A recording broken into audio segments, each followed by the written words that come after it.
할렐루야, 오늘도 좋은 날입니다. 욥기 36장에서 37장까지 말씀 묵상입니다. 오늘은 의인에게 찾아오는 고난이라는 제목으로 말씀을 나누도록 하겠습니다. 욥기 36장과 37장에서 엘리후의 네 번째 발언이 시작됩니다. 엘리후는 36장에서 의인도 고난을 받을 수 있음을 말해주고 있습니다. 지금까지 욥의 세 친구들은 인과응보의 원리로 악인에게는 형벌이, 그러나 의인에게는 형통만 있다고 말했습니다. 욥의 세 친구들의 말에 의하면 지금 욥이 고난을 당하는 것은 바로 그가 죄악된 삶을 살았기 때문이라는 것입니다. 그러나 엘리후는 이러한 고난의 해석은 좁은 시각이라고 말합니다. 그의 말에 의하면 물론 고난 자체가 하나님의 징벌일 수는 있지만 꼭 악인만 고난을 당하는 것은 아니다라고 말합니다. 의인도 충분히 고난을 당할 수 있다는 것입니다. 그렇지만 악인이 당하는 고난은 죄에 대한 심판이기 때문에 어떤 목적이 없다고 말합니다. 반면 의인의 고난은 하나님이 주시는 분명한 목적이 있다라고 말합니다. 예수님의 제자인 베드로도 죄가 있어 매를 맞으면 무슨 칭찬이 있겠냐고 믿는 자들에게 쏘아붙인 적이 있습니다. 죄로 인한 고난을 지금 겪고 있다면 그것은 아무 유익이 없다는 것입니다. 결국 우리를 기다리는 것은 영원한 심판일 뿐입니다. 반면 선을 행함으로 고난을 받으면 하나님 앞에 아름답다라고 말합니다. 이는 의를 행함으로, 선을 행함으로 당하는 고난은 목적이 있고 하나님의 계획이 숨겨져 있다는 것입니다. 그래서 만약 우리의 삶에 내가 잘못한 것이 없음에도 불구하고 고난이 찾아왔다면 하나님을 단순히 원망하지 말고 무엇보다 겸손해야 합니다. 그리고 먼저 깊은 기도와 말씀 묵상을 통해 혹시 내가 미처 보지 못한 연약한 부분이 있는가를 살펴봐야 합니다. 그럴 때 성령님께서 내가 미처 보지 못한 부분들을 보여주실 것이고 어쩌면 자신의 교만한 태도를 돌아보고 회개하는 시간이 될 수도 있습니다. 그럴 때 도리어 고난이 축복이 되어 하나님과 깊은 친밀함으로 나아가게 될 것입니다. 엘리후는 의인의 고난을 이렇게 말합니다. 8절, 그러나 의로운 사람이라도 하나님께 복종하지 않으면 쇠사슬에 묶이게 하시고 고통의 줄에 얽매여서 벗어나지 못하게 하십니다. 그러는 동안에 하나님은 그들에게 그들이 한 일을 밝히시며 그들이 교만하게 지은 죄를 알려주십니다.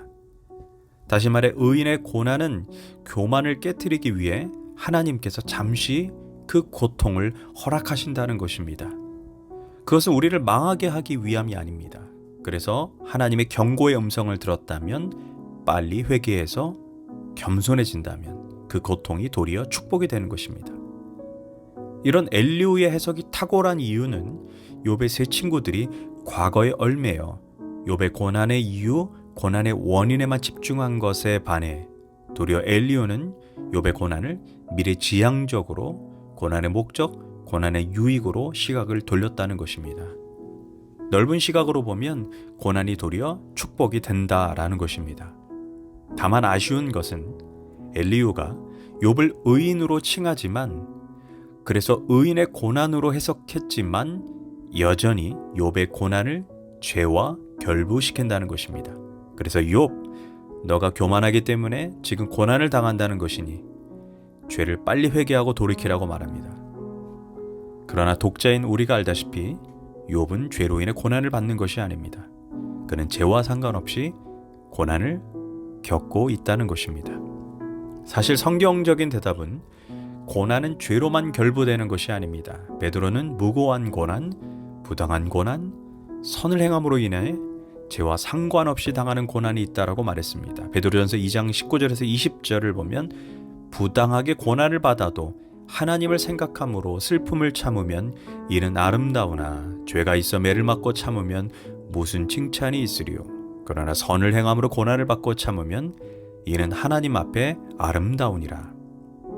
즉 선을 행함으로 인해 죄가 없음에도 불구하고 여전히 고난이 찾아올 수 있다는 것입니다. 이를 섭리적 고난이라고 말할 수 있습니다. 그가 하시나니 그가 나를 단련하신 후에 정금같이 나오게 하시리라는 말씀처럼 하나님의 더 큰 뜻 가운데, 하나님의 섭리 가운데, 하나님의 허락하에 잠시 애매한 고난을 당할 때가 있습니다. 그러나 그런 고난은 이후에 나를 성숙시키고 내게 더 큰 축복이 된다는 것입니다. 지금은 모르지만 하나님의 더 큰 섭리가 있다는 것입니다. 그러므로 선을 행함으로 복음을 위해 예수님 때문에 고난을 받는다면 우리는 그 고난을 뚫고 돌파해서 계속 전진해야 합니다. 낙심하지 말아야 합니다. 그럴수록 우린 더욱 하나님의 나라에 힘써야 합니다.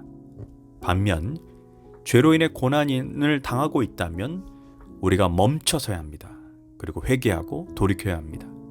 그러나 진짜 문제는 누가 봐도 자신의 죄로 인해 고통을 받고 있는데 도리어 그 고통을 절대감사, 절대긍정으로 회개할 생각을 안 하고 그냥 참고 인내하는 어리석은 사람도 있습니다.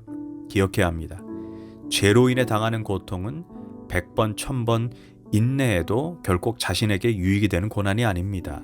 도리어 자신의 몸만 망가지고 나중에 심판대 앞에서 처절하게 자신의 죄를 괴수받아야 한다는 것입니다. 그래서 고난을 받을 때 우리는 지혜로워야 합니다.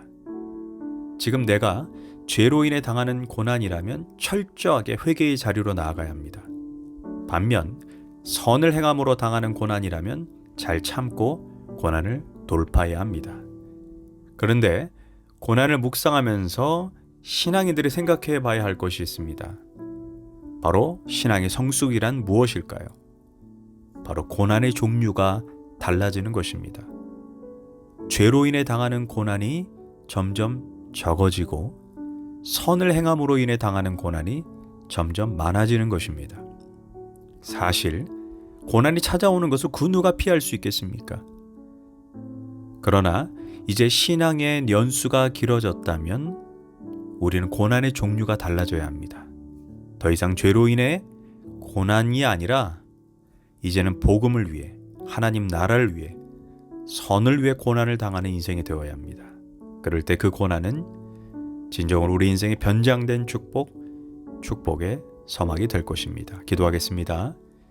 주님, 내 믿음이 성숙해졌다면 이제 고난의 종류가 바뀌게 하소서. 이제 죄로 인해 고난을 받는 것이 아니라 하나님의 나라, 복음을 위해, 의를 위해 고난을 받게 하소서. 예수님의 이름으로 기도합니다. 아멘.